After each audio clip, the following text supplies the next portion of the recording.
Hi everybody, it's comparison time. So here I have two editions of Tarot de Jacques Vieville. This one here, Tarot de Vieville, is by a production house. I believe it's called SIVILIXI. And the artist who reproduced this particular deck from the original historical French deck in the museum, I believe, is this guy over here, Patrick Coq. Because I came across his name in relation to photographic reproduction of original historical decks. So this one here is by SIVILIXI. This one here is by Éditions Tarot. I believe that's the production house, and the artist is Flornoy. So let's put the boxes aside for now. So if this is a photographic reproduction, exactly like the one you see in the museum, this one is more like a reworking, I guess. So I don't know whether the term is reconstructed or restored. I wouldn't use the word restored. So I'll take this out. Now this is majors only. Flornoy only, I believe they've only done majors only. This is the one that I use to play with. This is the one that's been flipped around so that it follows the Marseille structure. I believe Vieville Tarot is not Marseille.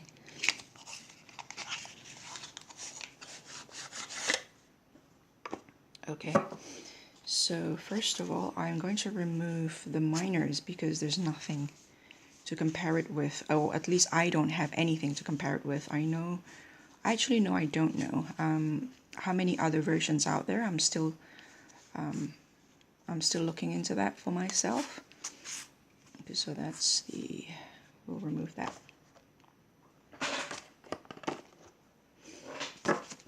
Okay, so here we go.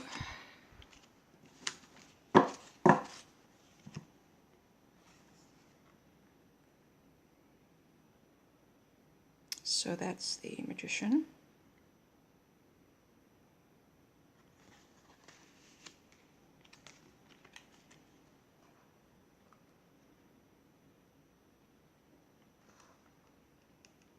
Popaz.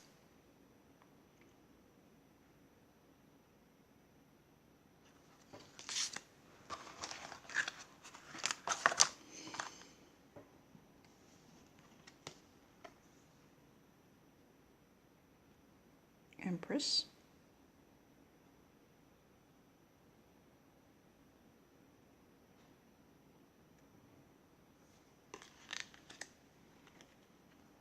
Emperor.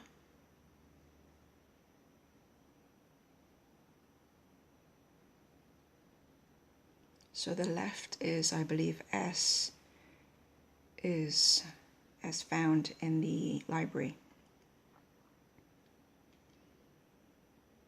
as preserved in the National Library. Pope.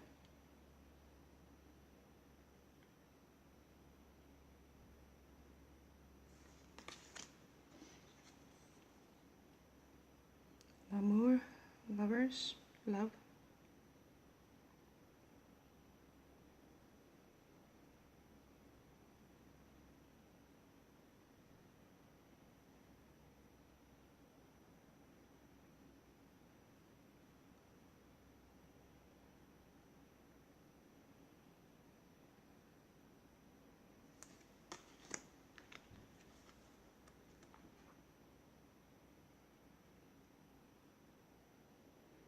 So the dark shade on the left has been translated to bluish purple on Flornoy's on the right.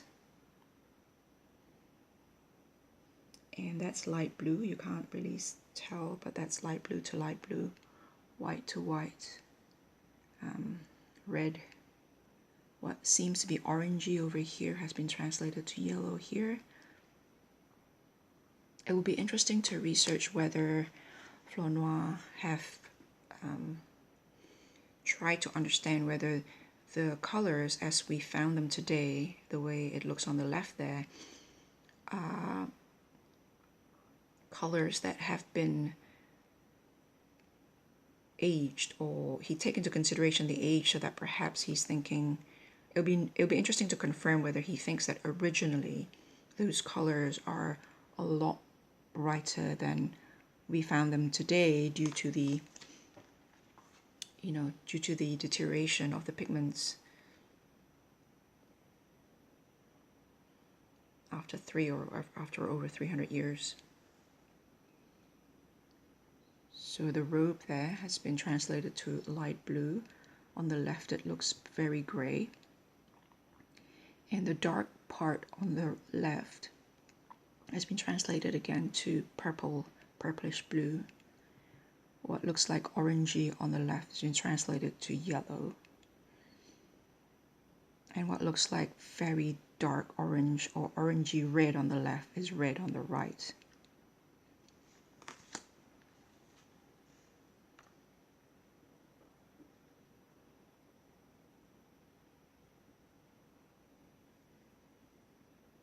So as you can see there, it's cleaned up. It's tidied up. It's a lot easier on the eyes for me.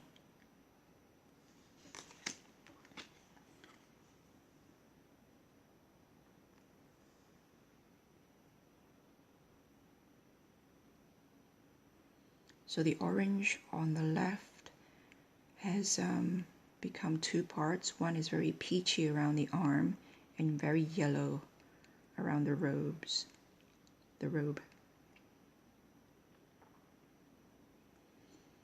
And if you examine closely, you can tell actually that these two aren't the same color. That is indeed, have a look, there it is. That part is indeed quite more pinkish, and that's more orange. So I suspect Flornoy really tried to return it to what he imagined or what he has concluded to be perhaps the original color before the aging process set in. I don't know this for a fact, but that's my educated guess at the moment. So when I have some mental space, I will research that further. And anyone else who knows this or have done this research, feel free to comment below. So again, as you can see on the left there, in how it is currently in the museum, not in the museum, in the archive, you see that traces of what might have been green. And so on the right there, Flornoy have translated that into green.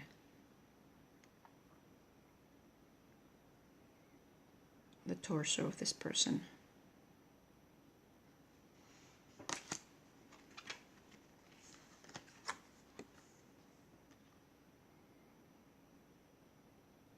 Looks like Death is wearing a shawl.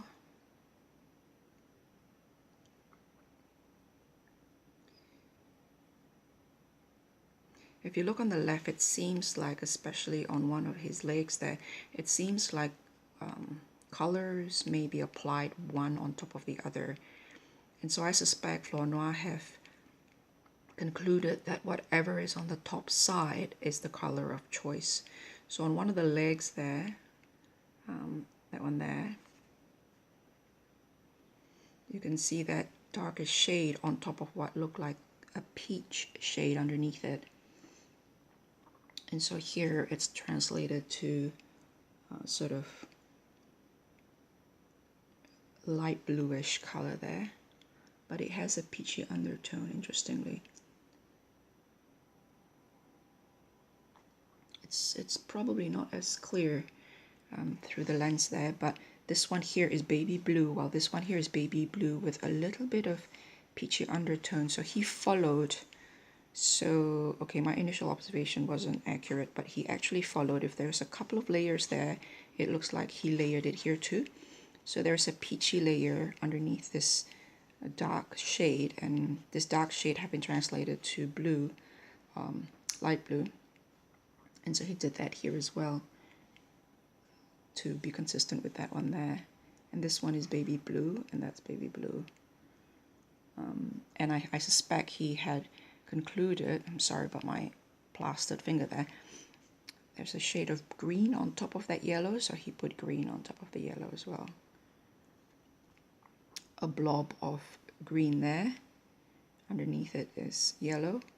So here we have green. Not so much yellow on the petal there, but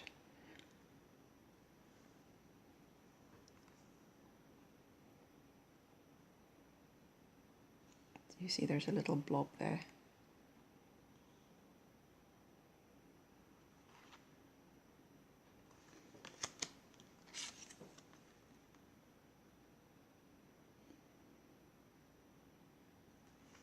So that's not white, that's actually very light peach, following that one there. And I suspect he's concluded that the green is wearing out, but you can see there are traces of green there.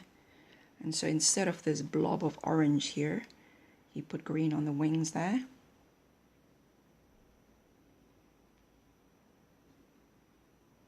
And sort of this peachy flesh tone at the tip here.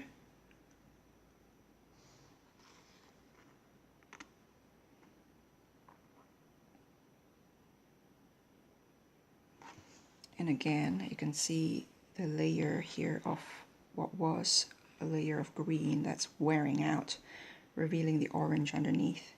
And so he must have decided that the most outer layer is green, so he put green there.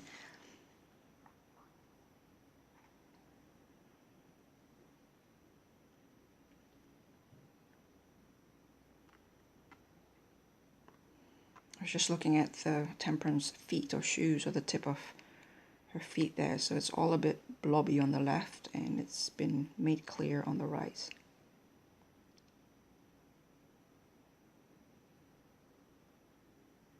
Feel free to pause that to examine that further. I'm just looking at keeping an eye on the time.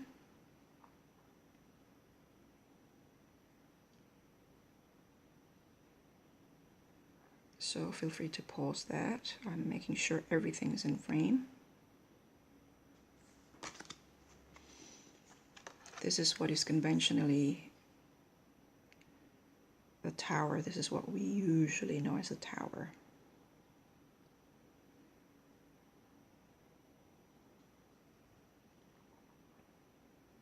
So the blob of color around the rays there have been completely, has it been ignored? It looks like it has. So red and yellow, I suppose, is the combination of that, or red and, I suppose creative license taken, which is fair enough. Might be a bit too busy if you put yellow there as well. But I wonder why he didn't put some of this ray, red and yellow or orange down here, I wonder. So all the blobs of color has been placed back inside the circle there. Well, here it's all over the place. It's outside the lines. And I believe, although that looks orange, if you examine closer, let me focus for you, there's like a trace of green there. Like it's been rubbed off and leaving the back, which is this more what looks to us now as orange, and what perhaps they theorized that it was originally yellow before it started aging. Perhaps I'm wondering about how the decisions in terms of colors are made. And I know from the various things I read online that Jean-Claude Flornoy was very particular about his colors, apparently.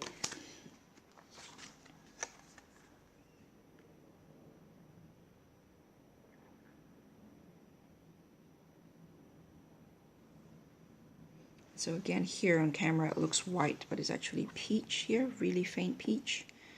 The inner sleeve as well, that's peach, and then that's yellow. So he translated that one there into that, yellow and peach and red. And again, although you can see only orange blob on the left, but if you look closer, you can see again traces of what could have been green that was there. That's I'm guessing that because this green in the so-called restored one on the right, or reworked or reimagined, perhaps reimagine in terms of how it might look like originally. Again, you see traces of green on the left there, combined with what looks like orange, and that has been translated into just green on the right. Again, the darker shades to purpley blue there, and what looks like orange on the left has been translated consistently as yellow on the Flornoy version of it on the right. And this grayish here has been translated here as very, very light blue, and it doesn't seem to show very clearly on camera, but it's not white, that's light blue.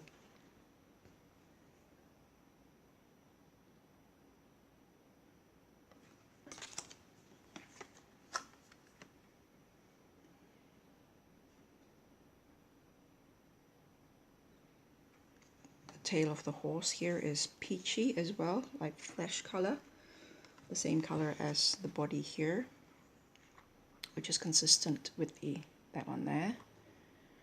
And orange here translates to yellow consistently throughout the cards. Green, red, yellow. The horse is light blue.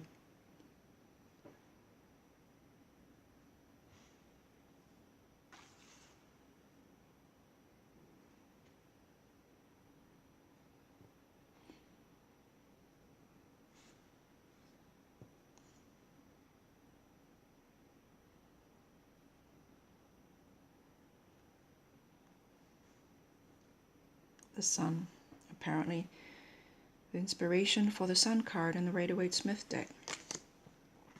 The angel, or as I call it, the resurrection card. I don't usually call it judgment because, I don't know, it just seems this is resurrection for me. The cloud is, the wing there is light blue, again, gray here, light blue here.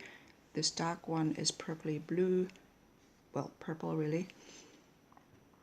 Orange, yellow, again, I think it's the aging process has been taken into consideration. Traces of green over. Perhaps the green is a mixture of a variety of pigments, because every time you see green, there's orange underneath it.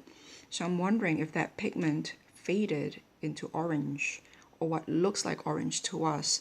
But in fact, because of how the pigment was made in those days, maybe, this is an educated guess, I am simply guessing, that this sort of orangey with faint overtone of green there is perhaps green. And so that pigment deteriorated, leaving only the orange one perhaps.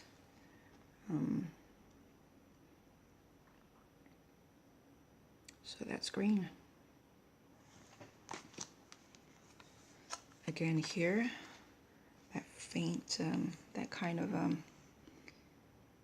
of color have been translated to green, or has been deemed to be originally green. The gray ones are light blue here. Orange is yellow.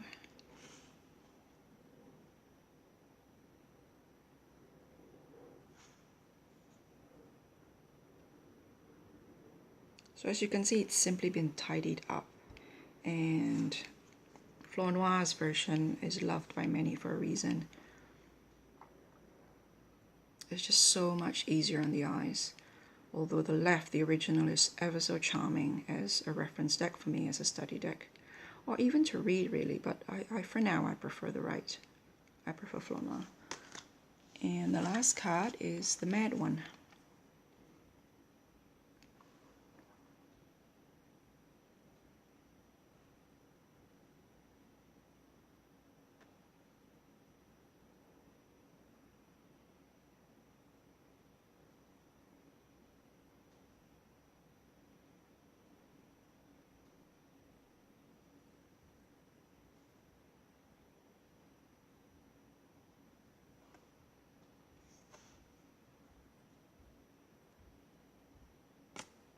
Again, that's light blue, green, and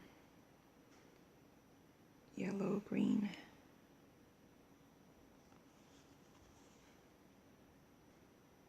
Yellow green.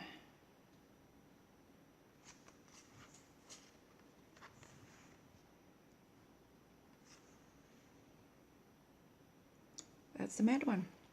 That's the last card. So thank you for watching, and if you have done more research than I have so far, feel free to comment below, and I will talk to you guys later.